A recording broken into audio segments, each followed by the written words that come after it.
Curtis, Cody, I feel like we're doing this all over again after the previous round. But first of all, a lot harder this first leg of this semi-final.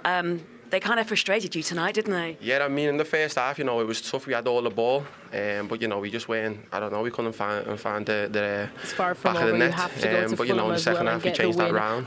I scored, he scored. So both of us are here with a smile on our face, and all the fans are as well. So happy days. Did he score? Yeah, he scored. He shot the ball.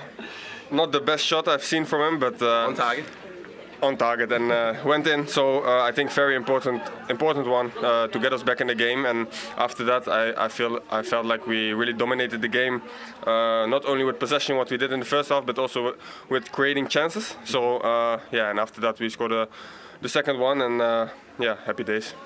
What is it about this team that you face challenges, you have absentees, players are missing, you go behind, but it's that power of recovery that you show again? I think it's the mentality in the group, in the club. I think in the city, everybody is like this, mentality, just keep going, doesn't matter what happened. And I think, we showed it again today. And if you got that mentality, a lot of beautiful things can happen. You love this competition, don't you? Yeah, I love it. But with the amount of goals that you're scoring as well?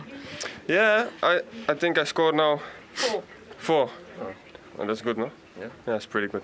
So how many games? 4. There we go. Oh, okay. Yeah, so I love it. Just to playing with the guys, and what I said before, we showed really good mentality, and we have to keep going because it's only the first leg of this game. So we have to keep going. And we can see what the cup means to you when you score your goals. Yeah, I mean, it's the whole of the fans, it's the city, I'm Scouse and myself. I came all the way through, so it means more. He only scores on that side on purpose. But that's just it. It's hard to come through the academy to get, game time in the first team. But you've shown you can do that. And this season, you're continuing to shine. Thank you. I mean, I've been around the team since I was 17. The journey has been up and down. It hasn't been easy. I think Cody's been here just over a year, and he's even said, he's seen how hard it's been for myself. But I've always stuck in there. The mind frame is always right. I know I've got the ability. I just need the game time, and I think I've showed that. So hope it continues. You got the game time. You got the goals. Is he going to have any more room left for this? Do you think, Cody? Probably not. So you have to give it to me. No. You can share it. No, you got two. You got two? No, it doesn't matter.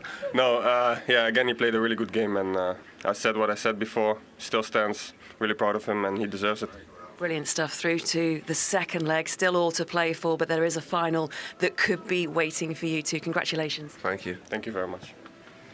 He's like a Dutch John Bishop. He's got one-liner after one-liner. It's like a stand-up, wasn't it? Yeah. He does a little introduction for the man of the match. I like it. But we thought this after the West Ham game, actually. The relationship between those two highlights the spirit that he's got in the squad now, in a rejuvenated squad and a youthful squad. A young squad. I think the average age was 23 today, and it just shows you. And even with Szoboszlai as a young player, Trent is looking like one of the experienced ones right now. So it was such a big performance in a lot of ways, because it wasn't vintage, it wasn't amazing, but they're the ones that you've got to get those wins. And that's going to stand them in good stead, not just for the Cup, but also for the Premier League, because they're going to be without Trent for a while. They're going to be without Salah. Looks like Szoboszlai for a few weeks. So you're going to have to find different ways to win games.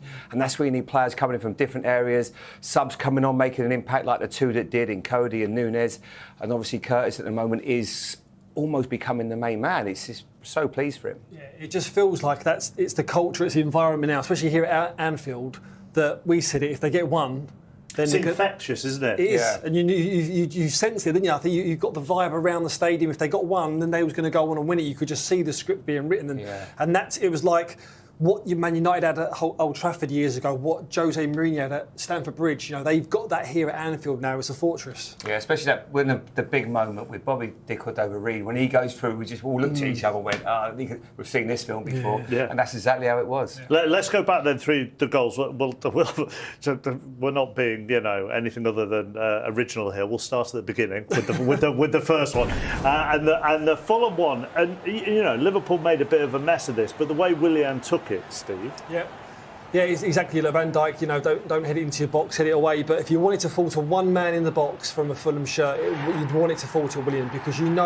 he's got that calmness in that situation. If he gets half a chance, he's not going to snatch it. He's going to try and compose himself, give him the best opportunity to hit the target, and that's what he'd done. Bit of fortress of getting the chance, slipped through Van Dijk's legs. The smallest of gaps, but it was probably fed into the game plan at that time for what Fulham were looking for. Great feet in the box. He's got such fabulous dancing feet. You can see his little touch there.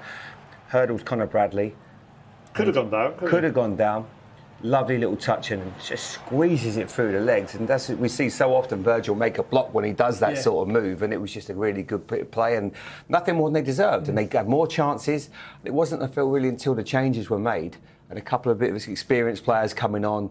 I think Conor Bradley's second half was fabulous. I thought he did excellent. In the first, it was difficult. They never quite got that relationship with him and Harvey Elliott to get down that right-hand side. And I thought, you mentioned actually before the game, Fulham was sort of exposing them down that side as well. Yeah, and then you could just sense the game. I think the way that the second half started, and we'll go into the Liverpool goals, I'm sure, it started big, it started expansive. And when you start opening the pitch, compared to the first half where Fulham defended really well, they was compact. When they started making bigger gaps, that's where Liverpool just come alive. And that's when the spaces appear, and that's where Curtis Jones moves into them and takes advantage of them. That was it, and that's what Liverpool were just waiting for, wasn't it? You can see here, they try to carry on playing out Fulham, but look at the gaps, look at the distances compared to the first half, where it was much more of a rigid 4-4-1-1, 4-4-5-1, and then look, it takes a huge deflection, but if you don't shoot, you don't score. Jota does so well here. This is what you're talking about with infectious. This transmits to the fans. See how he has no right to win this one. He goes up, he gets a good header there, gets another touch. Then the ball bounces again. Can I win that challenge? Yes. Then you get a little bit fortuitous, you get that luck. And he hits that. Yeah, it's a slice of luck, but we see it so often. And that's, the form he's in right now, he deserves it. He really does. And that was then the moment, and then Liverpool then, and the crowd are up, and everything starts to happen. And there's only 2 minutes 40 between the first goal and the second goal. Nunes makes a big difference. And Cody Gakpo there, you can just see him there, number 18. He makes it he's just idles into the box, really. But you can see Nunes at the top of the pitch. He's making runs. He's a bit frustrated he doesn't get that one. That now, I'm on again. Can I get down the side? He does, takes a good first touch and plays that back into an area. I don't think he's necessarily picking him out, Cody Gakpo, but I've highlighted him here. Yeah. And I think Diop has to do better. You can see that Nunes, the other centre-back, has to go out. Diop has to get close to him, try and block it, but he doesn't really do anything. It's a poor piece of defending from their point of view, but what a finish. Absolutely fabulous with his left foot. Yeah, I think at that moment in time, it was kind of basketball, wasn't it? It was end-to-end, and you look at the Fulham midfield players there, especially Harrison Reed and Palina. They just laboured back a little bit, maybe down to tiredness, but I think Nunes was just hitting an area rather than picking a player out, and what a finish that was. He stretched Fulham, did Darwin Núñez, and made a big difference. And yet, there will still be some people talking about his finishing, Jamie. He's just damn right unlucky here. This is so, it's a good piece of play. He works it into an area, gets a really good touch, a great cross by Conor Bradley, and it's just one of those. The keeper just makes a brilliant save. It's fabulous from his point of view. And Nunes is that type of player. I don't think he's ever going to be clinical. It's just not in his makeup, but he gets into brilliant areas. He almost needs to get the scruffy ones. He gets such a clean contact on it. Normally, if you scuff it, they go in, those ones. If that ball goes to another player on the night, if it was Salah or anyone else, it goes in. But for him, I think we've just got to take it on the chin that he's going to create 5 chances and score 1. You do feel though, Steve, don't you, that there have been a lot of goalkeepers who've made some very good saves against him in recent weeks. Yeah, and I'm sure for a confidence, especially for a striker, that you're just waiting for that moment. And he's had moments, especially Newcastle away, where he's just shown brilliance. But I feel like what Jamie says there, he just needs a few to just, But sometimes it's not. He's a centre forward. Of course, he's going to get judged on goals. But what I I like about him, and I'm sure that Jurgen Klopp, he brings the chaos factor. And they love that here. The crowd adore him. Yeah. They love him. They want to see him on the pitch. He absolutely thrives off it. He's not the easiest on the eye at times, but he makes things happen. He gets ricochets. Things fall for him. He sets someone else up, and that's what you need as a striker. He's mobile. He's aggressive. Yeah. You know, he can score all types of goals, but not necessarily enough of them. And the best thing about him is he never gets down. Like, he'll have that chance, and other players could think, they could be like, it's just not going for me. He's not. He's always still getting in the same positions. He's making the same runs. He's proactive. He's not reactive. He's had 2 assists tonight. Whether the first one, he's the one that sets it off to Curtis Jones, and he gets that one as well. So you can't ask for more from your subs, that's for sure. The other substitution along with Nunes was Cody Gakpo, and he's such a valuable player for Klopp, isn't he, Steve? In that he can play in a variety of positions for him. Yeah, do you know what? It's watching him. He has an impact on games, but I don't know what it is. Whether he's just not got a fixed position. I think there's much. I watch him. I just think there's much more to come from him, but in a strange way. Would you prefer him to have a fixed position? Not really, because I think the way that Liverpool play, they're very fluid in that front three and in the movement that they do. But when I watch him, I don't know whether it's just his mannerisms and that. I just feel there's so much more to come from him. But he does make an impact, and he does create goals, he does score. But like I said there, he's a very, very good talent. But I just think there's just a spark still missing there. But I'll tell you what it does do, Steve. When you're a manager or even a team of players, a defence, back 4, back 5, whatever, and you see the amount of subs that Liverpool can bring on that can change the game. Like you bring on Gakpo, Nunes, you bring on Jota if he's not starting. Yeah. You can almost change it 3-3, and it gives you such an advantage. Centre-backs that have been running for 70 minutes, all of a sudden they come on with that great movement that they've got, and they're all so hungry. They epitomise what the manager wants and what he embodies in this club.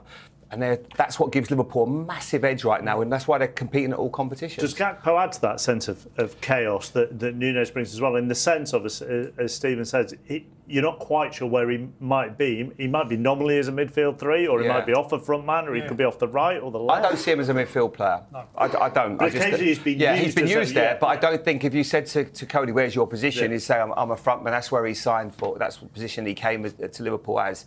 He could play off either wide, he can play as a striker. But I think with Liverpool, they can all fit in, and they've got so much movement and fluidity going forward. Think, well, why not? At times today, who played? You didn't know who was playing where, and I think that really. And I think if you asked the Fulham players, they didn't know at times because there was so much movement and strikers getting into different areas, hard to mark. Diaz wasn't perhaps at his best today, but they've got a lot of options that can come off the bench, and that's what you need at this level. In terms of average age, that was the youngest for Liverpool in a major semi-final for quite some time. We're joking and laughing at the moment about Conor Bradley and the performance and shift that he put in. He will sleep well tonight. He will. I'm not sure he makes it home, so probably he will fall asleep in the dressing room. It's like exceptional. What a boy. Wonderful, fantastic character, real talent, top potential. And he's in the right team because everybody loves him, everybody respects him, everybody wants him to succeed. It's really nice. So yes, that was a great game. With all the difficulties you have in a football game, it was super hard, super tough. Somehow he was involved as well in the goal we concede, falling over the ball or whatever. But as a team, it was obviously first half. We caused ourselves some problems with a really compact defending. Fulham, we played a lot around, and then we stuck on the wing. No fluidity there. And we had to change that. We had to play more in the half spaces, and we tried. We changed that in half time, and the boys did really well then. But coming into the second half, they had the big counter-attacking chances. In the end, we defended it somehow, but there was a lot of space there. So we had to reorganize protection as well. Did that, and then we were in the game, and then we were dominant, and then we scored, and then everything was fine. Curtis Jones, another member from the academy that's progressed into the first team, getting regular game time as well. He scores again, player of the match. But it just goes to show about the spirit and belief in this group of players that even with players that aren't available to you to select, you have that power of recovery to get yourselves through. Yeah, no, look, it wasn't our best game that we've ever played, but it's not about that in moments like this. And I told the boys, we are human beings, and human beings go for excuses. It's easy. You don't even want it when you find an excuse for something. And that's what before the game, I loved the lineup. But it's much more important that the boys love the lineup, because that's how it is. If we get into a game and think, oh, okay, how can that work? And blah, blah, blah, he's missing and he was, we have a problem. But that was not our problem today. The boys love playing, the boys love putting a proper shift in. The only thing is we had football problems. So it means in the end it was like, if Connor got the ball on the right wing, he got it. He had to stop his run and get the ball back because the pass was not right. If Joey got the ball on the left wing, and it was pretty much our only wingers really, we just could not go from there, not go to the touchline, not for the cross, nothing. It was always too late, too slow. And we had to change that. And we did that. And then all of a sudden, the half spaces were there, then the wing was there and all these things. It was then a good game. And the crowd was there, obviously. By the way, they were all the time there. We just didn't give a lot to cheer for in the first half. But second half, it was proper, all-around Liverpool performance. And we won the game, and it's the first leg, nothing else. But because it was always clear that we will not win it with a result that we don't have to show up anymore at Fulham, it's just clear. It's half-time, good, and now we go there. I know Fulham did frustrate you during this first leg. Are you expecting similar in the second, as obviously they're going to try and get themselves back into it and try and progress? Tottenham is a really good team. It all depends who's available, who can they bring, stuff like this. Can you play against us purely offensive? No. Then we hit you on the counter attack and stuff like this. But it will be an open game. That's a football. It's not like that. It's not that easy that we say they have now to win and we can sit back and stuff like this. It's not that easy. So we have to. If we want to go to the final, and that's absolutely fair. If we want to go to the final, we need a really good game at Fulham, and we need a result. And if not, then more than welcome and congratulations to Fulham. Then they go to the final. That's how it is in these moments. But for now. Time off. Yes, it's fine. And after the press conference, I will not think for a second for a while about all these things. Brilliant stuff. Well, enjoy your break. Thank you. Thank you. Bye-bye. And so he goes to his press conference and then off for his break. Although he's looking forward to his break, you sense he's absolutely relishing and loving this Liverpool squad at the moment. Yeah. And so he should be. Yeah. I have to be honest, last year I wasn't quite sure. It looked like he'd lost his spark a bit, Jurgen Klopp. I don't know what. A lot of players leaving, important players in the squad, Milner, Henderson. But the transition has been seamless. It's been incredible. The energy they're playing with, there is such an enjoyable side to watch. One thing you can always guarantee with Jurgen Klopp teams is that an incredible amount of honesty. And that's why the connection between him, the fans and the players is so good, because they run through brick walls. He's mastered the art of making multi-million-pound players run. Not all managers can do that. He does it with ease. Everyone runs, chases and does everything in their power to make sure that they're at their best for this team. And that has to come from the manager. People talk about it comes from the top. The manager's the person that gets the players to run. He looks as though he's incredibly proud, especially at the moment. Because it's so easy for a head coach or a manager to have a fully fit squad, fully fit players to pick and choose from. He's got a depleted squad, injuries. He's got youngsters coming through that he's giving them a platform, an environment to come into, play well. You look at the last two games tonight and the one before in the Cup, haven't played great. Got the result. There's no better feeling as a player when that happens and you still come away winning a game that you haven't performed at your absolute optimum, because it still breathes the momentum. When you see him talk though, Steve, I don't know about you, you just think, I'd love to play for that guy. Yeah. Just to go and play, just to have a Particularly team. if you're 18 or 19. I mean, what a start for your career to be playing under him. Absolutely. We see a clip, didn't we, during the game where he was on the bench talking to one of the youngsters and sort of giving him coaching points there. We looked at there was one point that he may have come on. So, And they've unearthed one this last few weeks. I know Conor Bradley, I think you said earlier on that he's had how many caps for Ireland? He's in double figures for Northern Ireland already. He's obviously not in double figures yet for Liverpool, but what they might have done is found the right back that they need to make sure they can go and get Trent into play a central midfield position. I felt it for years that that's where he's going to end up.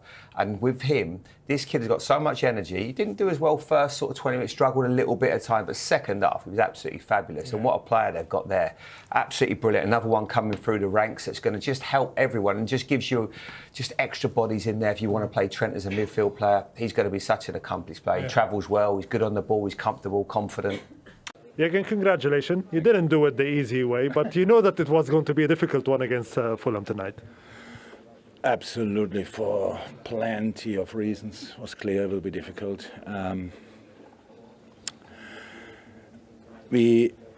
First half, we had a lot of possession without a lot of outcome. We played too much around the formation.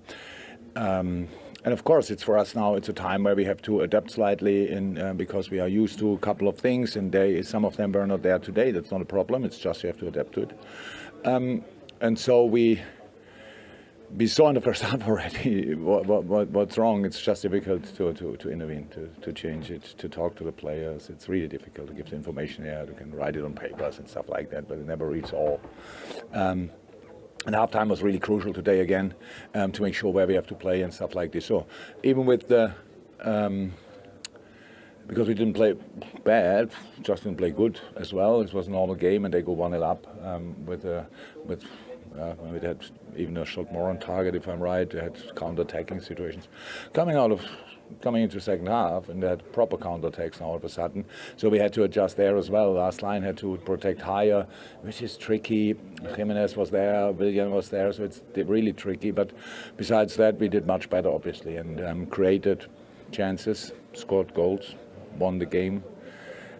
The boys changed it or turned it around again, and I think fully deserved in the end.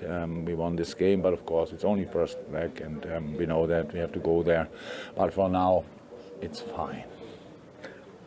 Of course, you have faith in the whole squad, but how pleasing is it when you make substitution and they have the impact that they have when they come on? Yeah, but they're all brilliant players, and sometimes you just don't. Darwin played really well in the last game, but he had cramps. Well, then you don't start him, and that's how it is. So it's only 3 days' time, so you cannot start. But when he comes on, then he can bring some dynamic. Cody can make a massive difference when he has his moments, stuff like this. That's how it is. And Connor played an incredible game. Come on, tough one there. How he play against Willian, and that's really not easy.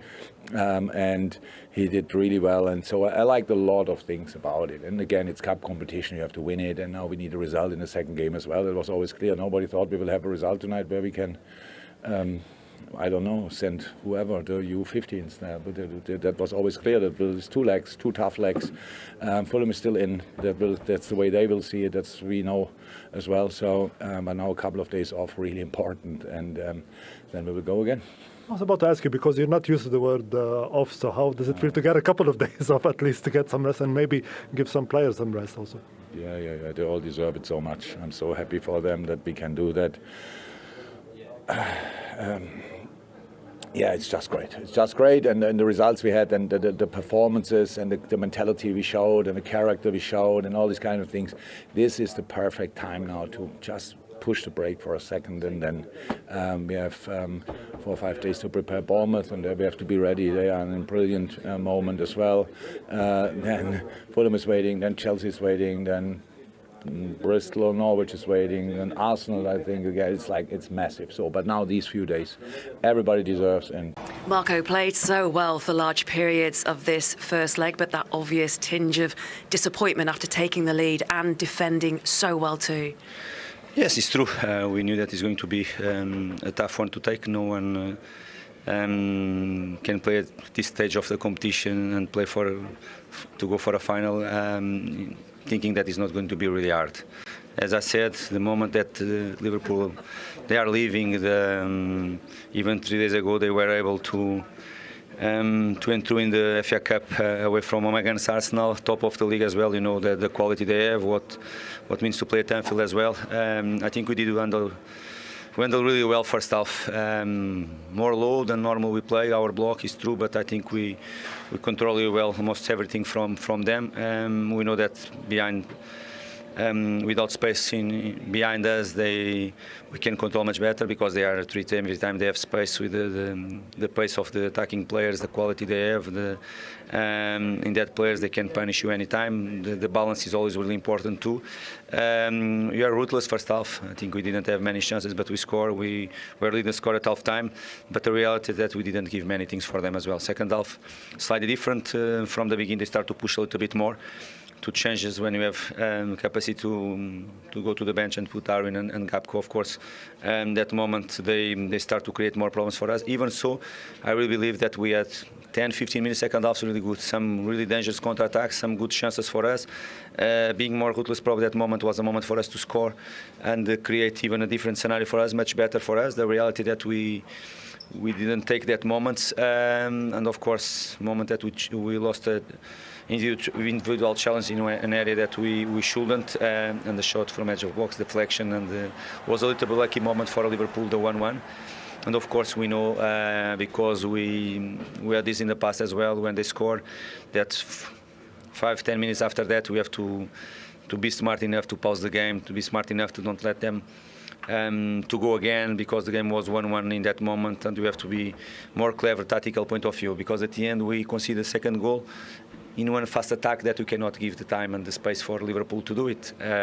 We should defending much better our box in that second goal, but the reality that we gave a lot of space for them for that fast attack. Even so, the game is a tough time.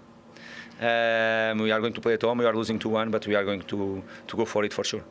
Yeah, but the positives, you talk about chances, opportunities, you showed your threat, and had you taken those opportunities, it could have been a different scoreline.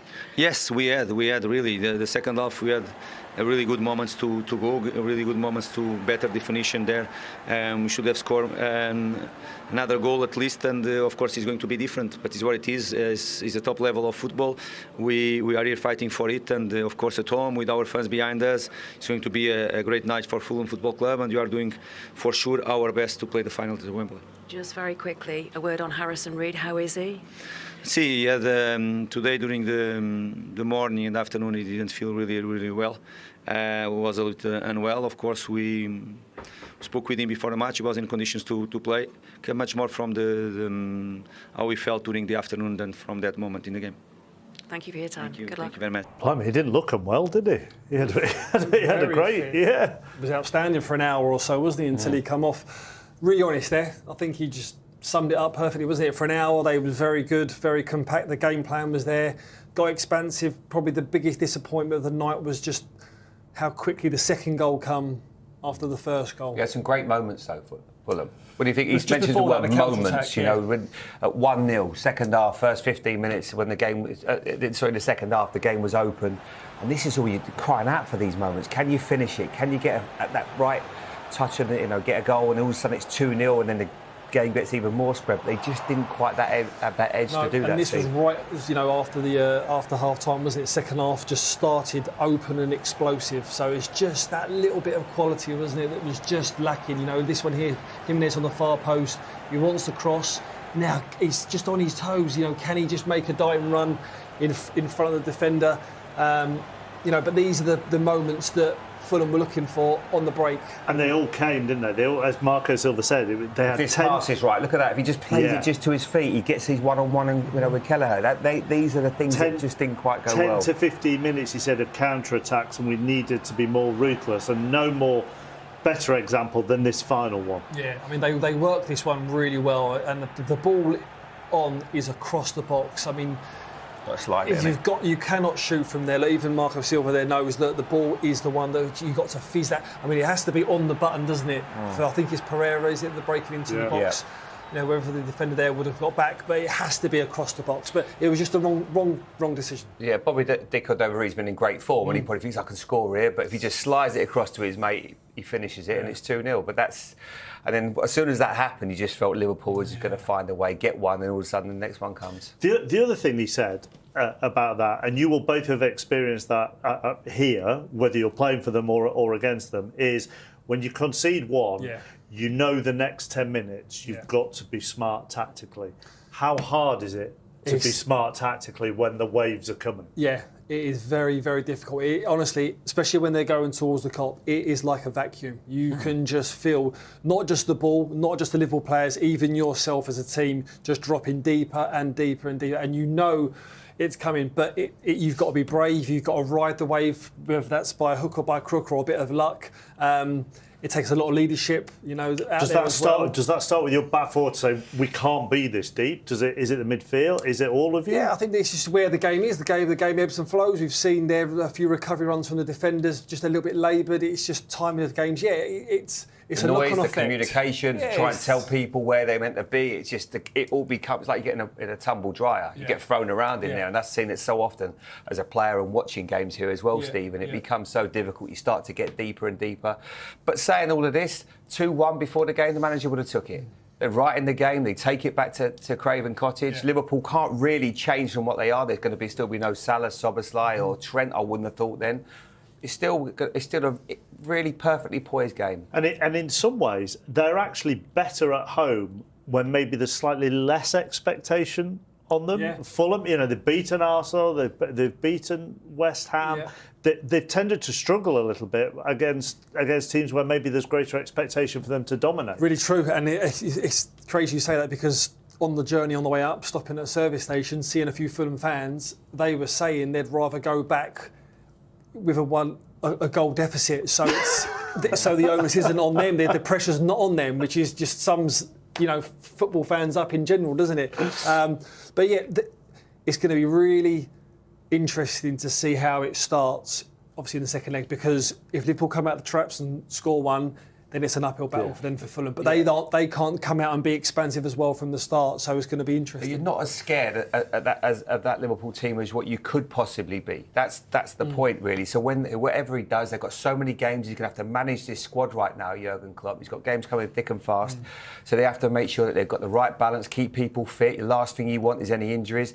They ended up today with 11 players, not one left-footed player on the pitch. And I think Robertson is close to being back again, which is going to be great news, because that balance that you lose, once Harvey Elliott goes off, you end up very much, predominantly right foot. I know they get the goal with Nunes with his left foot, but you do need balance off either side. And right now, Liverpool have got a lot of injuries and players out. That does give Fulham a bit of an advantage in the second leg. In the football world, this is Derek Ray, joined for commentary by former England international Lee Dixon, and everyone here on tenterhooks, you'd have to say, with good reason. It is Liverpool, and they take on Charlton Athletic. Thank you, Derek. I was just flicking through my notes at this one. Everything pointing to a really lively matchup, this is. Fingers crossed, eh?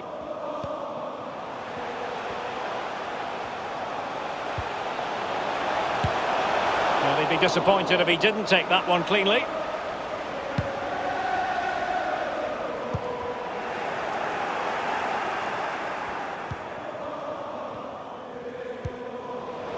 Giving it away. Firmino. Oh, denied by the post. Well, he's given a corner, the referee.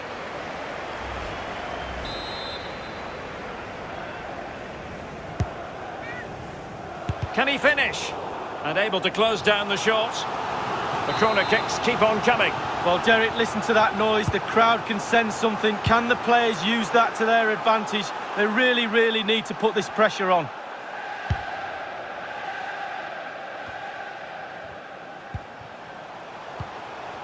No surprise that the focus should be on Sadio Mane. What kind of performance can we expect from him in this game, Lee? Well, his ability on the ball is second to none. Can he put them ahead? Pivotal moment defensively. Well, you can tell what the fans think of that decision. They're certain it should have been a penalty.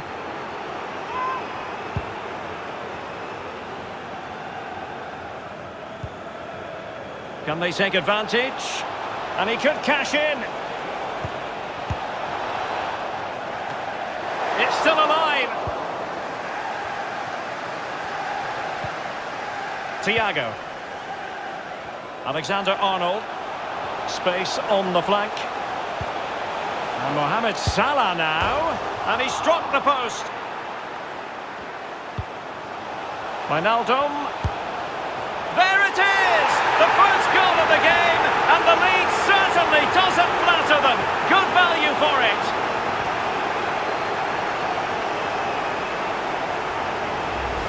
Let's have a look at that again. The keeper thinks he's done enough, but he hasn't. It's just gone past him. He does get a touch on it, though. Well, let's take another look at that goal, shall we?